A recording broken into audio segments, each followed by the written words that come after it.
ఎన్నికలు చేరువవుతున్నటువంటి వేళ అతి తెలివితేటలు ప్రదర్శిస్తున్నటువంటి వాళ్ళకి దేశాలు ఇప్పుడు అమెరికా, ఐక్యరాజ్య సమితి, జర్మనీ భారత రాజకీయ వ్యవహారాల్లో జోక్యం చేసుకోవడానికి, ఇక్కడ ప్రతి దాంట్లో ఏలుపెట్టి కామెంట్ చేయడానికి, భారతదేశంలో ప్రజాస్వామ్యం అట్టయిపోయింది ఇట్టయిపోయిందని పోచుకోలు కబుర్లు చెప్పడానికి సిద్ధపడుతున్నారు.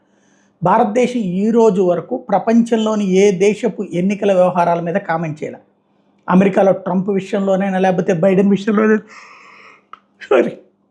లేదా ఇంకా ఏ దేశం విషయంలోనైనా జోక్యం చేసుకోదు భారతదేశం. ఎందుకంటే అది వాళ్ళ ఆంతరంగిక వ్యవహారం. కానీ భారత ఆంతరంగిక వ్యవహారాలు జోక్యం చేసుకోవడం కావాలని జరుగుతున్నటువంటి వ్యవహారం. అది క్రిందసారి రఫేల్ లాంటి వాటి ద్వారా అడ్డుపెట్టి నాటకాలు ఆడిపిస్తే ఈ దఫా ఈ తరహాది.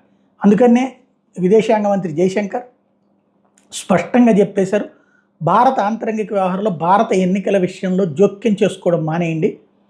మాకు ప్రజాస్వామ్యాన్ని గురించి పాఠాలు నేర్పగలిగినటువంటి స్థాయిలో ప్రపంచంలోని ఏ దేశము లేదని తేల్చి చెప్పారు.